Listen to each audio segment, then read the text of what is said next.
वन्देऽहं श्रीगुरो श्रीयुत्पदकमलं श्रीगुरून् वैष्णवांश्च च। श्रीरूपं सागरजातं सहगण रघुनाथान्वितं तं सजीवं सावधूतं सावधूतं परिजनसहितं कृष्ण चैतन्यदेवं श्रीराधा कृष्ण पादान सहगण ललिता श्री विशाखान्वितांश्च च। गुरुवे गौरचंद्राय राधिकाय तदालय कृष्णाय कृष्ण भक्ताय तद्भक्ताय नमो नमः। नमो विष्णुपादाय कृष्ण प्रेष्ठाय भूतले श्री श्रीमद्भक्ति वेदांत श्री श्रीधर गोस्वामी नामिने। नमो ओम गुरुदेवाय धीमते सौम्य मूर्तये श्री श्रीमद्भक्ति सिरूप सिद्धांति प्रभवे श्री महात्मने। नमो विष्णुपादाय श्री राधिकाय प्रियात्मने श्री श्रीमद्भक्ति वेदांत श्री नारायण गोस्वामी नामिने। पंचाकल्पतरुभ्यश्च कृपा सिन्धुभ्यैव च पतितानां पावनेभ्यो वैष्णवेभ्यो नमो नमः। पंचतत्त्वात्मकं कृष्णं भक्तरूपं स्वरूपकं भक्तावतारं भक्ताख्यं नमामि भक्तशक्तिकम्।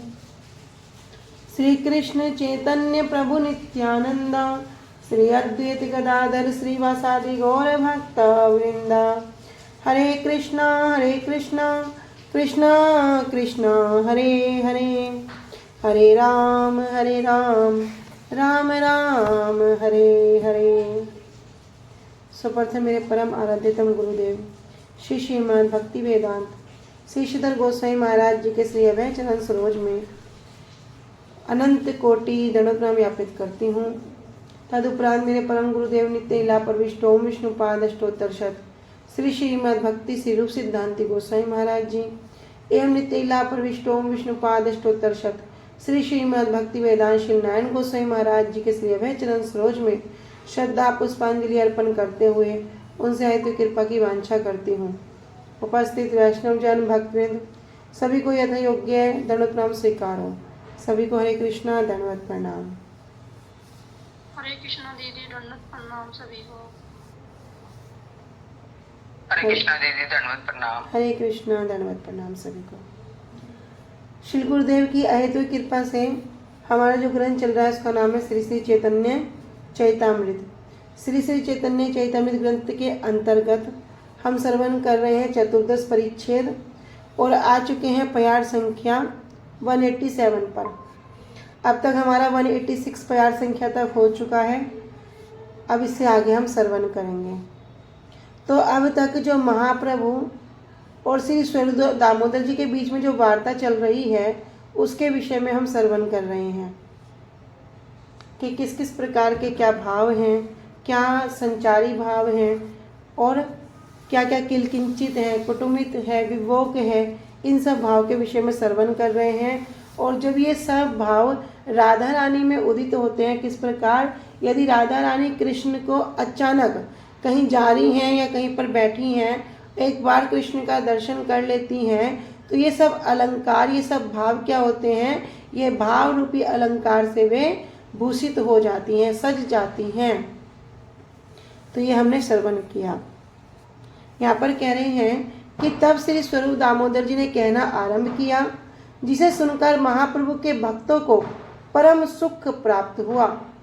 श्री स्वरूप दामोदर जी ने कहा, श्री राधा कभी कहीं बैठी हुई हो अथवा वृंदावन जा रही हैं, ऐसे समय में यदि उन्हें अचानक श्री कृष्ण का दर्शन प्राप्त हो जाए तो दर्शन करते ही उनमें अनेक प्रकार के विलक्षण भाव उदित हो जाते हैं और उन विलक्षण भाव का नाम ही विलास भूषण है।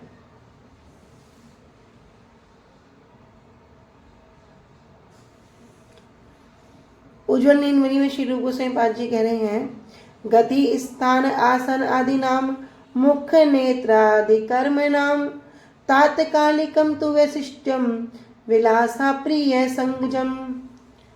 कह रहे कि गति स्थान आसन आदि नाम, गति अर्थात चलते हुए, स्थान अर्थात खड़े हुए, एक स्थान पर खड़े हुए, आसन आदि नाम और बैठे हुए मुख नेत्र आदि कर्म नाम, और क्या होता है, जो मुख पर, नेत्रों पर, आदि जो उनके कर्म नाम, तत्पश्चाति जो उनके कार्य दिखते हैं, तात्कालिकम तु वैशिष्ट्य विलासा प्रिय संजाम, तात्कालिक अर्थात उसी समय, उसी काल में, उस समय से संबंधित जितने भी वैशिष्ट्यम, जितने भी विशिष्ट लक्षण होते हैं, किस प्रकार, प्रिय संगजम, के प्रियतम के मिलने से उत्पन्न, उन्हें क्या कहते हैं, विलासा, उनको ही विलास कहते हैं।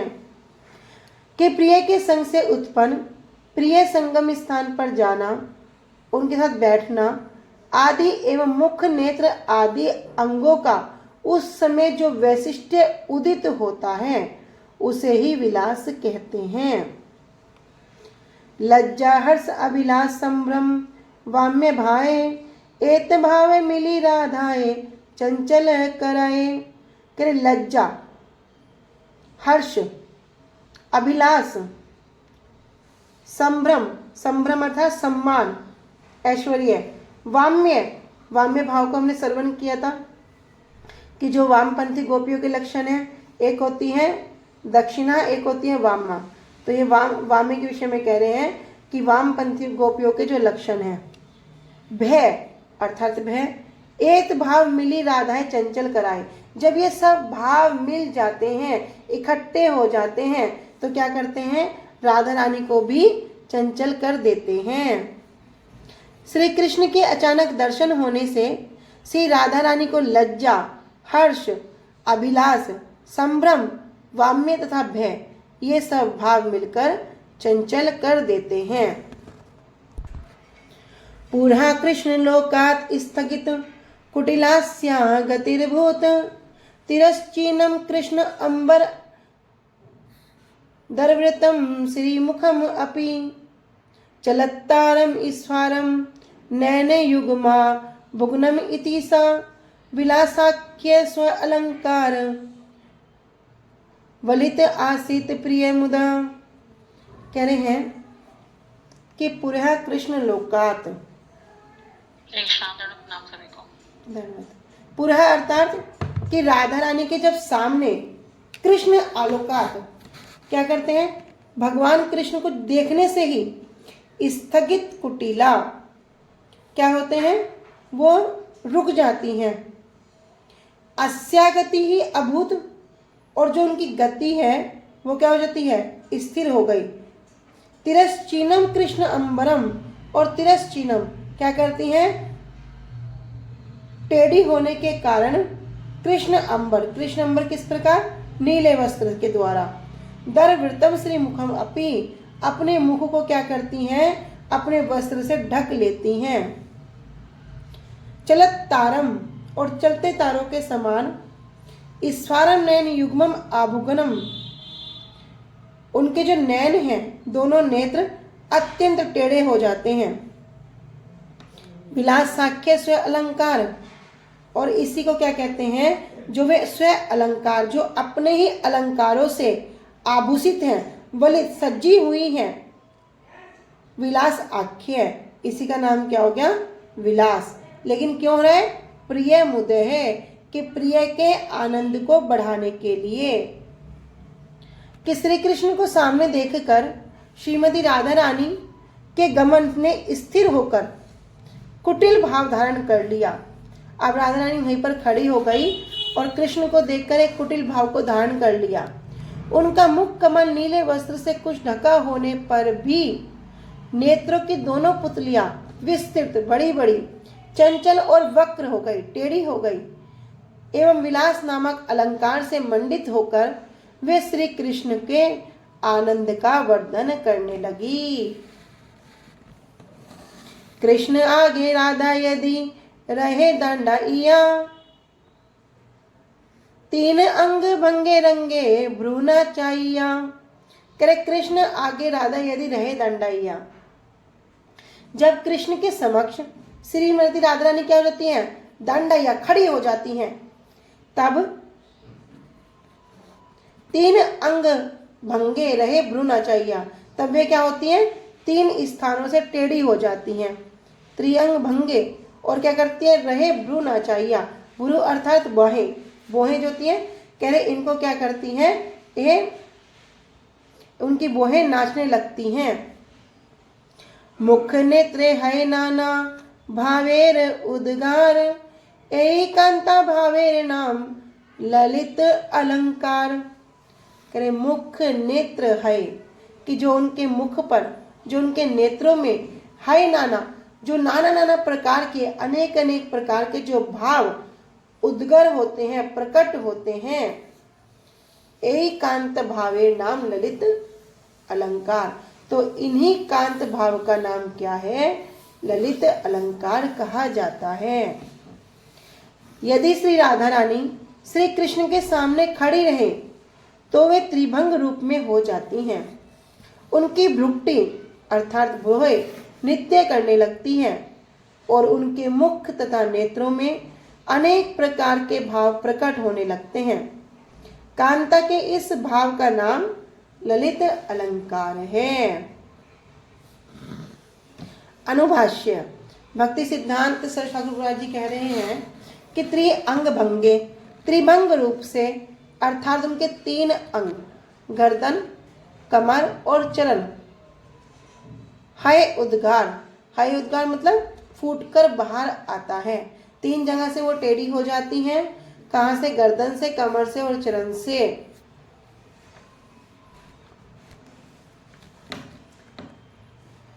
आगे कह रहे हैं विन्यास भंगी रंगानाम भ्रूविलास मनोहरा, सुकुमारा भवे दत्र ललितम तद उदाहतम। विन्यास भंगी अंगानाम कि जो उनके अंग हैं, शारीरिक अंगों में जिस प्रकार में अपनी भृंगी अर्थात टेढ़े करती हैं, भ्रू विलास मनोहरा और अपनी भ्रू अर्थात बोह की लीला के जो मनोहर मनोहर कारण होते हैं। सुकुमारा भवेत यत्र, सुकुमारा वे कैसी हैं, अत्यंत कोमल। यत ललितम तद उदाहतम, इसे क्या कहा जाता है, ललित अलंकार कहा जाता है। कि जहां पर अर्थात जिन चेष्टाओं से अंगों के विन्यास भंगी और बोह का विलास मनोहर और सुकुमार होता है, वहां पर ललित अलंकार कहा जाता है।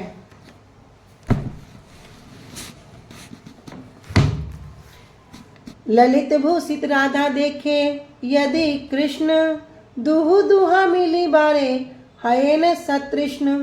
कह रहे ललित भूषित, अब वे किस अलंकार से ललित भूषित है, इन भाव रूपी अलंकार से राधा रानी क्या है, सुंदर सजी हुई है। तो जब ललित भूषित राधा देखी यदि कृष्ण, जब कृष्ण इन अलंकारों से भूषित राधा रानी को देखते हैं, दुहु दुहा मिली बारे है सतृष्ण, तब दोनों क्या करते हैं, एक दूसरे को मिलने के लिए सतृष्ण अर्थात अत्यंत उत्सुक हो जाते हैं, उत्कंठित हो जाते हैं।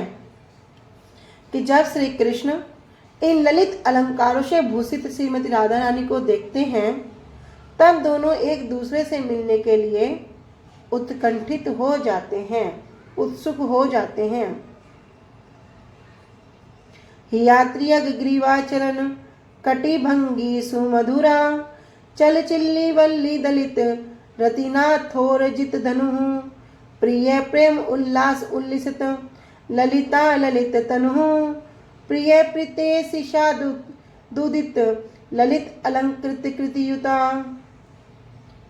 तो यहाँ पे कह रहे हैं हिया त्रियक ग्रीवाचरण कटी भृंगी सुमधुरा, कि त्रिया अर्थात जो उनके लज्जा के जो भाव है, किनके, सा अर्थात राधा रानी के, हिया लज्जा के जो भाव हैं, कैसे, त्रियग गिरिवाचरण कटी, वे क्या करती हैं, 3 जगह से टेढ़ी हो जाती हैं, अर्थात ग्रीवा गर्दन से, चरण घुटनों से और कटी कमर से।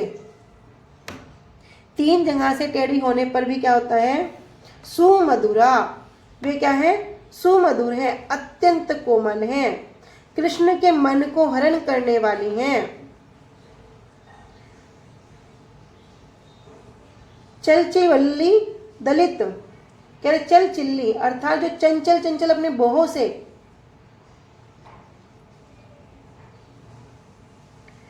दलित रतिनाथ उर्जित, कैसे करती है?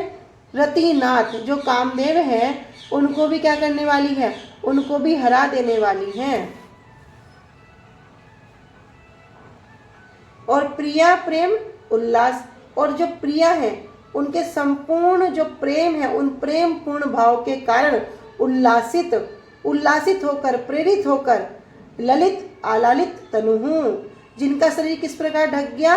उस ललित नामक भाव से अलंकृत होकर वो उनके पूरे शरीर को ढक दिया। प्रिय प्रियते, और प्रिय प्रियते कौन? जो कौन है? प्रियतम को अपने प्रसन्न करने के लिए, अपने प्रियतम की प्रीति के लिए राधा रानी क्या करती हैं? इन अलंकारों से युक्त हो जाती हैं, सज जाती हैं। तो यहाँ पे कह रहे हैं सा अर्थात जो राधा रानी है उनका जो हिया अर्थात जो लज्जा है उसके कारण क्या होती है? जो त्रियग है 3 जगह से अर्थात ग्रीवा गर्दन से, चरण से और कटी कमर से 3 जगह से वो टेढ़ी हो जाती हैं। और सुमधुरा जो कैसी हैं? बड़ी मधुर हैं, बड़ी सुकोमल हैं। श्री कृष्ण की प्रीतिवर्धन करने के लिए जब श्रीमती राधा रानी ललित अलंकार से भूषित हुई थी तब लज्जा से उनकी गर्दन के वक्र भाव, चरण और कमर की सुमुद्र भंगिमा, भूलता की चंचलता के कामदेव के तेजस्वी धनुष को भी प्राजय और प्रियतम के प्रति प्रेम उल्लास में उल्लसित ललित भाव से पुष्ट श्री अंग लक्षित होने लगे।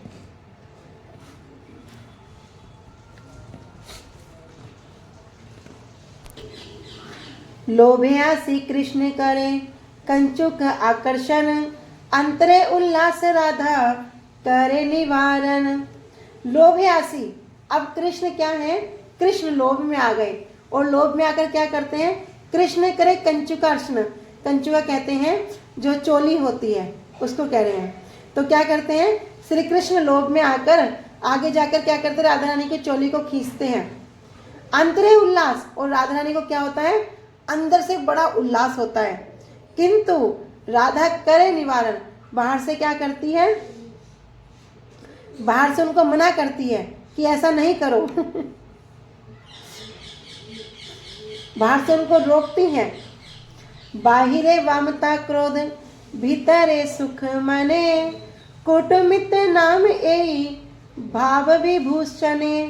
कह रहे बाहिरे वामता क्रोध, बाह्य रूप से क्या करती है? अपने वाम जो उनका वामता भाव है उसको प्रकाशित करती है। और वामता भाव क्या है? कह रहे हर समय चेष्टा युक्त रहना, किस लिए? क्रोध करने के लिए, मान करने के लिए। तो राधा रानी क्या कर रही है? बाहर से अपने वामता भाव को दिखा रही है, क्रोध कर रही है। किंतु भीतरे सुख मने, किंतु अंदर से बड़ी उल्लासित है, बड़े सुख का अनुभव करती हैं। कुटुमित नाम ए भाव विभूषणे, और इसी भाव का क्या नाम है? कुटुमित, जिस भाव में राधा रानी विभूषित हो रही हैं। कि जब श्री कृष्ण आगे आकर लोभ से श्रीमती राधा रानी की कंचू को अर्थात चोली को खींचते हैं तब यद्यपि उससे श्रीमती राधा रानी के हृदय में उल्लास होता है, तथापि वे बाहर से श्री कृष्ण को ऐसा करने से मना करती हैं। श्रीमती राधा रानी बाहर से वाम्य भाव को और क्रोध को प्रकट करती हैं और भीतर से अपने मन में सुख का अनुभव करती हैं। इसी भाव रूपी विभूषण का नाम कुटुमित है।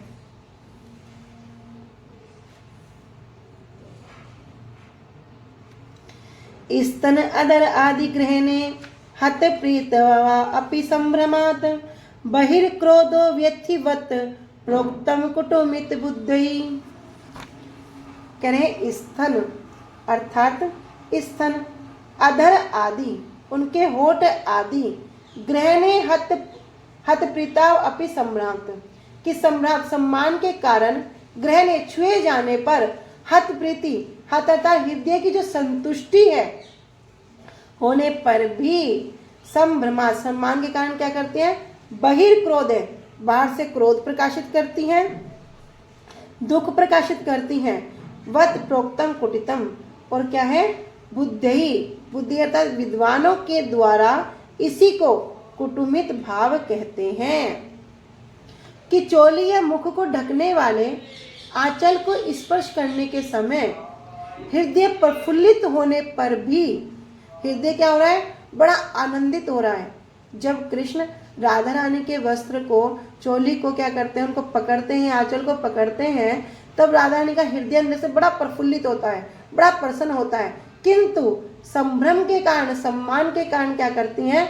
बाहर से क्रोध प्रकाशित करती हैं। इन्हीं लक्षणों को कुटुमित कहते हैं। कृष्ण वांछा पूर्ण है, करे पानिरोध, अंतरे आनंद राधा, बाहिरे वाम्य क्रोध। कृष्ण वांछा पूर्ण है, करे पानिरोध। क्यों रोक रही है? क्यों उनको रोक रही है? कह रहे कृष्ण वांछा पूर्ण है, क्योंकि कृष्ण की ही वांछा को पूरा करने के लिए पानिरोध क्या करती है? अपने हाथ से विरोध करती हैं। अंतरे आनंद राधा, और अंतर में क्या है? बड़ी आनंदित हैं। किंतु बाहिरे वाम्य क्रोध, और बाहरी रूप से क्या करती हैं? क्रोध को प्रकाशित कर रही हैं। व्यथा पाइये करे जिन शुष्क रोदन, ईसत हासिया कृष्णे करे व्रत सन। कह रहे व्यथा पाइया करे ये सूक्ष्म रोदन, और व्यथाई क्या करती हैं? सूक्ष्म रोदन करती हैं। क्यों करती है? सूक्ष्म रोदन अर्थात अभी आंखों में आंसू नहीं है, किंतु क्या करेंगी? रो के दिखाएंगी, बनावटी रोकर दिखाएंगी। ईशत हास्या कृष्णे, और ईशत अर्थात कृष्ण की मुस्कुराहट को देखकर, कैसी कोमलता की जो मुस्कुराहट है उसको देखकर करे बरसने, उनको डांट भी लगाती हैं। कह रहे उनको स्पर्श करने के लिए जब श्री कृष्ण के हाथों को श्रीमती राधा रानी रोकती हैं, तो परंतु मन ही मन में सोचती हैं कि श्री कृष्ण क्या करें? अपनी इच्छा को पूरा कर लें। इस प्रकार श्रीमती राधा रानी के हृदय में तो आनंद अनुभव करती हैं, परंतु बाहर से वामता अर्थात विरोध और क्रोध को प्रकट करती हैं। श्रीमती राधा रानी ऐसा प्रदर्शन करती हैं जैसे वे बड़ी दुखी हैं, और बिना आंसू के ही रोने का अभिनय करती हैं, और साथ ही साथ मंद मंद मुस्कुराते हुए श्री कृष्ण को डांट भी लगाती हैं।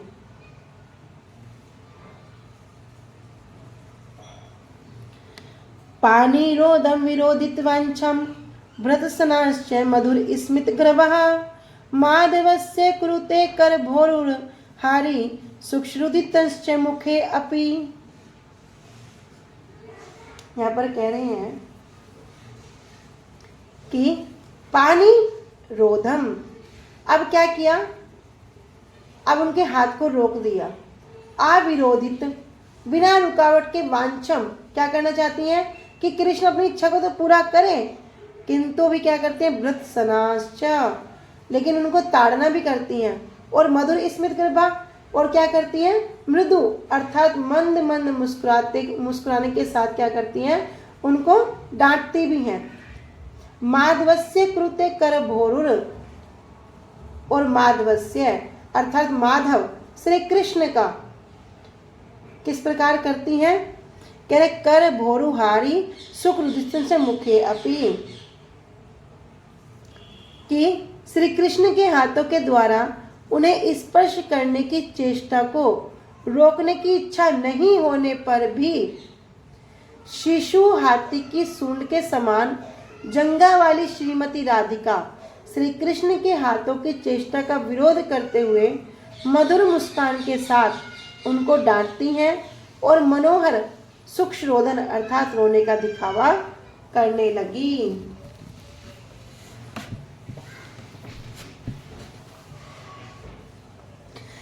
एई मत आर सब भाव विभूषण, जहाँ ते भूषित राधा हरे कृष्ण मन। करे एई मत, इस प्रकार आर सब भाव विभूषण, जितने भी भाव हैं उनमें राधा रानी क्या है? विभूषित हैं, सजी हुई हैं। और जहाँ ते भूषित राधा हरे कृष्ण मन, और ये सब भाव क्या करते हैं, राधा रानी के अंदर जो भाव है इनसे श्री कृष्ण का मन हरण कर लेती हैं। इस प्रकार और अनेक भाव रूपी भूषण हैं जिनसे विभूषित होकर श्रीमती राधा रानी श्री कृष्ण के मन को हरण कर लेती हैं। अनुभाष्य में भक्ति सिद्धांत से ठाकुर पाद जी कह रहे हैं, हरे हरे अर्थात हरण करना, अर्थात क्या करती हैं, आकर्षण करती हैं। अनंत कृष्णेर लीला न जाए वर्णन, आपने वर्णन यदि सहस्त्र वदन। अब कह रहे हैं कि भैया ये कृष्ण की जो लीला है कैसी है, अनंत कृष्णेर लीला, ये तो भैया जो कृष्ण लीला है अनंत है, ना जाए वर्णन, इसको वर्णन करना तो सामर्थ्य में ही नहीं है। आपने वर्णन यदि सहस्त्र वदन, यदि स्वयं आपने, स्वयं जो उनके अंश हैं, कौन, शेषनाग जी, अनंत मुख वाले शेष के द्वारा भी वर्णन करते हैं सहस्त्र वदन, अगर वे भी अपने सहस्त्र सहस्त्र मुखों से इसका वर्णन करें तब भी ना जाए वर्णन, उनकी लीलाओं को वर्णन करना संभव नहीं है। कह रहे हैं कि यदि श्री कृष्ण स्वयं अपने अंश सहस्त्र वदन अर्थात हजारों मुख वाले शेष के द्वारा भी वर्णन करें तो भी उनकी अनंत लीलाओं का वर्णन करना संभव नहीं है। कहते ना, हरि अनंत हरि कथा अनंता। अब जब ये लीला को श्री स्वरूप दामोदर जी और महाप्रभु के बीच में जब ये वार्ता चल रही है तो सब भक्त लोग भी वहां बैठकर सुन रहे हैं। इतने में ही क्या होता है, श्रीवास पंडित जी को अब नारद जी का आभास हो जाता है कि वे कौन है, नारद हैं। तो यहाँ पर कह रहे हैं, श्रीवास हसिया कहे सुन दामोदर, आमान लक्ष्मी देख संपत्ति विस्तर। तब श्रीवास पंडित जी हंसकर कहते हैं, दामोदर सुनो, आमान लक्ष्मी देख, अरे आप हमारी लक्ष्मी को देखो ना, संपत्ति विस्तर, उनके अपार संपत्ति को देखो। वृंदावनेर संपद देख, पुष्प किस लिए किस लय, गिरी धातु सिखी पंच गुंजा फलमय। कह रहे वृंदावन संपद, कि वृंदावन में क्या संपदा है, अरे वृंदावन की क्या संपदा को देखते हो, क्या ऐश्वर्य को देखते हो, वहाँ क्या है, पुष्प किस लय, कुछ कुछ वहाँ पुष्प हैं, कुछ गिरी अर्थात पर्वतों से कुछ धातुएं बनी हैं, सिखी पुंज, वहाँ तो बस मोरों के जो पंख हैं, और गुंजा फल अर्थात कुछ गुंजा फल है, वहाँ है ही क्या। अब जो श्रीवास पंडित जी हैं ये नारद जी के भाव में आविष्ट हो गए और आविष्ट होकर लक्ष्मी जी के ऐश्वर्य को देखकर कह रहे हैं, हमने श्रवण किया ना श्रीवास पंडित जी कौन है, नारद जी हैं। अब यहाँ श्रीवास पंडित जी जब इन सब कथाओं को श्रवण कर रहे हैं तो नारद जी के भाव में आविष्ट हो गए। तो नारद जी के भाव में आविष्ट होकर लक्ष्मी जी के ऐश्वर्य को देखकर श्रीवास जी हंसते हुए कहने लगे, सुनो दामोदर, इधर मेरी आराध्या अरे लक्ष्मी जी की अपार संपत्ति को तो देखो, और उधर वृंदावन की संपत्ति को देखो, वहाँ क्या है, वहाँ तो केवल फूल, कोपले, गैरिक धातु, मोर पंख और गुंजा फल मात्र है। अर्थात क्या करो, दोनों में तुलना का कोई स्थान ही नहीं है। अनुभाष्य, श्रीवास स्वयं को अब दास्य रस के ऐश्वर्य में अवस्थित होने का अभिमान करके श्री दामोदर स्वरूप को ऐश्वर्यहीन ब्रजवासी समझकर प्रेम कलह कर रहे हैं। अब दास्य रस में आ गए, कौन आ गए, श्रीवास पंडित जी। नारद जी के जब भाव में आविष्ट हो गए तो अपने आप को क्या मान रहे कि मैं तो हूँ, दास हूँ, और उस दास्य रस में अब जो ऐश्वर्य है वो ऐश्वर्य अवस्थित हो गया और उसमें अभिमान करके ब्रजवासी को क्या मान रहे, ये ब्रजवासी तो कुछ जानते नहीं हैं। अरे ब्रजवासी क्या करते हैं, यही कंडे पाते हैं, दूध दही दोहन करते हैं। तो स्वरूप दामोदर जी को अब क्या समझ रहे, ये कोई साधारण ब्रजवासी है, उनको उस प्रकार से अब प्रेम कलह कर रहे हैं।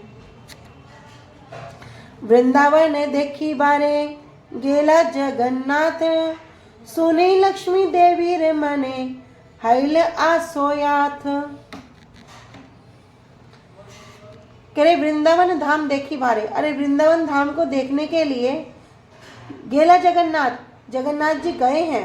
सुनी लक्ष्मी देवी मने हैल आसोयात। और इतना सुनकर लक्ष्मी जी को क्या हो गया? असूयात हो गया, ईर्ष्या होने लगी, बेचैनी का अनुभव करने लगी। एक संपत्ति छाड़ी के न गेला वृंदावन, तार हास्य करिते लक्ष्मी करीला साजन। करे एक संपत्ति छाड़ी, इतनी सारी अधिक ऐश्वर्य को छोड़कर के न गेला वृंदावन। अरे जगन्नाथ जी वृंदावन क्यों गए हैं?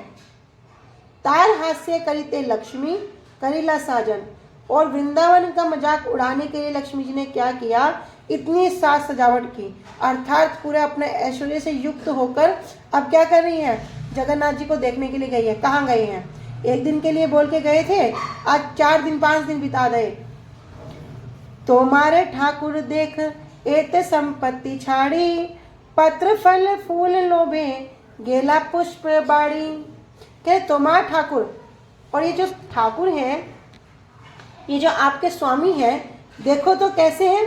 संपत्ति छाड़ी, इतनी सारी संपत्ति को छोड़कर पत्र फल फूल के लोभ में कहाँ चले गए? गेला पुष्पवाड़ी कि गुंडीचा मंदिर जो है, गुंडीचा के फूलवाड़ी में, पुष्पवाड़ी में चले गए। एक कर्म करे कहाँ विदग्ध शिरोमणि, लक्ष्मीर अग्रते निज प्रभुरे देहे आनी। कह रहे हैं कि एक कर्म करे कहाँ विदग्ध शिरोमणि, कि ऐसा कर्म क्यों किया?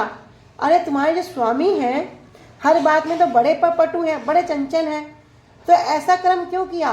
कौन है? विदग्ध शिरोमणि। विदग्ध अर्थात जो निपुणों में भी जो शिरोमणि है। लक्ष्मी अग्रते निज प्रभुरे स्वामी। और क्या कर रहे हैं? जो लक्ष्मी देवी हैं, इनके समक्ष क्या करो?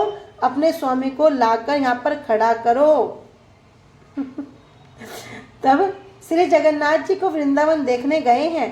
यह सुनकर लक्ष्मी देवी के मन में निराशा होती है कि यहाँ सब इतनी सब संपत्तियां हैं, इतनी सब संपत्तियों को छोड़कर कृष्ण वृंदावन क्यों गए हैं? और श्री जगन्नाथ जी का उपहास करने के लिए ही कि क्या किया?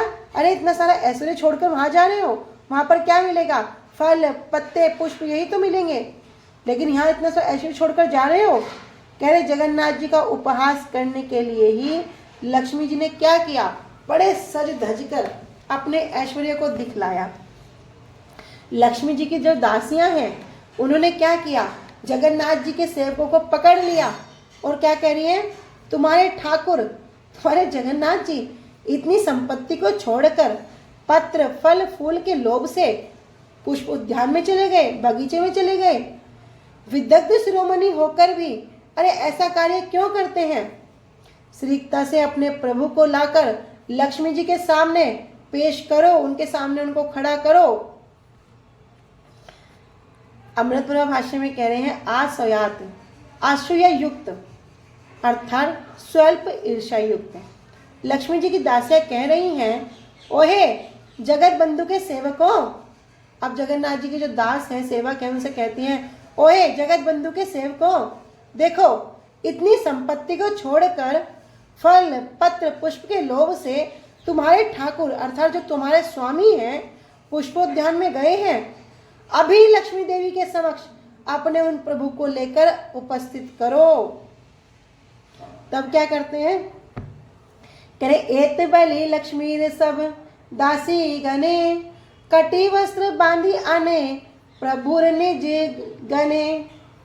करे एत बलि, ऐसा कहकर, क्या कहकर? महालक्ष्मी सब दासी गने।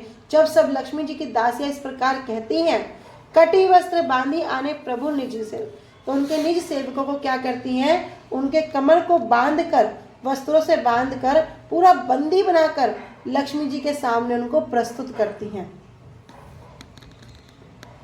लक्ष्मी रे चरणे आनी कराए प्रणति, धन दंड लय आर कराए मिनति। और लक्ष्मी चरणे आनी, और क्या करती हैं? लक्ष्मी जी के चरणों में उनको डाल देती हैं और उनको प्रणाम करते हैं। सबके सब क्या करते हैं? लक्ष्मी जी को प्रणाम करते हैं। धन दंड लय, उनका सब धन छीन लेते हैं और क्या करते हैं, दंड, उनको दंडित करते हैं। आर कराए मिनती, और सबसे क्या करते हैं, मिनती कराते हैं, मिन्नतें करवाते हैं। रथेर ऊपरे करे दंडेर ताड़न, चोर प्राय करे जगन नाथेर सेवक गण। कह रहे अब क्या करें, रथेर ऊपर करे दंडेर ताड़न, और जो जगन्नाथ जी का जो रथ होता है उस पर क्या करती हैं, दंड ताड़न, अपने जो दंड है, लाठियां है, उनको मारने लगती हैं। और चोर प्राय करे जगन्नाथ सेवक गण, और जितने भी जगन्नाथ जी के सेवक हैं इनका क्या करते हैं, जिस प्रकार कोई राजा चोर को दंड देता है उसी प्रकार लक्ष्मी देवी क्या कर रही है, उनकी दासियां क्या कर रही हैं, जगन्नाथ जी के सेवकों को उसी भांति तिरस्कार करती हैं, उसी भांति दंड देती हैं। तो यह कहकर महालक्ष्मी की सभी दासियों ने श्री जगन्नाथ जी के सेवकों को पकड़कर उनकी कमर में वस्त्र बांधकर उन्हें अपनी स्वामिनी श्री लक्ष्मी जी के चरणों में गिराकर प्रणाम करवाया। दंड के रूप में उनसे धन लिया, उनसे क्षमा मंगवाई, और वे दासियां श्री जगन्नाथ जी के रथ के ऊपर लाठियां बरसाने लगी। अर्थात जो जगन्नाथ जी का रथ होता है ना, जब लक्ष्मी जी आती हैं हेरा पंचमी के दिन तो उस रथ को तोड़ देती हैं, तो लाठियां बरसा के क्या कर रहे हैं, उस रथ को तोड़ रहे हैं। और श्री जगन्नाथ जी के सेवकों का चोर की भांति तिरस्कार करने लगी। अमृत प्रभा भाष्य। दंड, दंड अर्थात लाठी के द्वारा गुंडीचा मंदिर के द्वार पर खड़े होकर रथ को पीटने लगी। सब भृत्य गण कहे जोड़ करी हाथ, काली आनी दीप्तो मार आगे जगन्नाथ। अब सब भृत्य, सबके सब सेवकगण क्या कहने लगे, जोड़ करी हाथ, दोनों हाथों को जोड़कर लक्ष्मी देवी के आगे कह रहे हैं, काली आनी दीप तुम्हार आगे जगन्नाथ, कि कल ही हम आपके सामने आपके जगन्नाथ जी को लेकर आ जाएंगे। तो श्री जगन्नाथ जी के सभी सेवकों ने हाथ जोड़कर कहा, हम कल ही श्री जगन्नाथ जी को आपके सामने ले आएंगे। तब वे शांत हैया लक्ष्मी जाए निज घर, आमान लक्ष्मी संपदा वाक्य अगोचर। कह रहे जब इतना सुना लक्ष्मी जी ने कि अब सब सेवक क्या कर रहे हैं कि कल आपके सामने हम जगन्नाथ जी को ले आएंगे, तब शांत हुई कौन, लक्ष्मी देवी। कह रहे तब शांत हैया लक्ष्मी जाए निज घर, तब लक्ष्मी देवी शांत होकर अपने महल में, अपने घर में वापस चली गई। आमान लक्ष्मी संपदा, तो यहाँ पर श्रीवास पंडित जी कह रहे हैं कि आमान लक्ष्मी संपदा, कि भैया मेरी जो लक्ष्मी देवी है उनका ऐश्वर्य देखो, वाक्य गोचर, जिसका अवर्णनीय है, जिसको वाक्य में वर्णन नहीं किया जा सकता। दुग्ध आहुति दधी मथे तोमार गोपी गने, आमार ठाकुरानी वसे रत्न सिंहासने। अभी बात खत्म नहीं हुई, अभी श्रीवास पंडित जी और वर्णन कर रहे हैं, तो किंतु समय संक्षेप है, इसको हम कल श्रवण करेंगे। वांछा कल्पतरुभ्यश्च कृपा सिंधुवे एव च पतितानां पावनेभ्यो वैष्णवेभ्यो नमो नमः। श्री गुरुदेव की जय, अनंत कोटि वैष्णव वृंद की जय। निताई गौर प्रेमानंदे, हरि हरि बोल। हरे कृष्णा, सभी को दंडवत प्रणाम।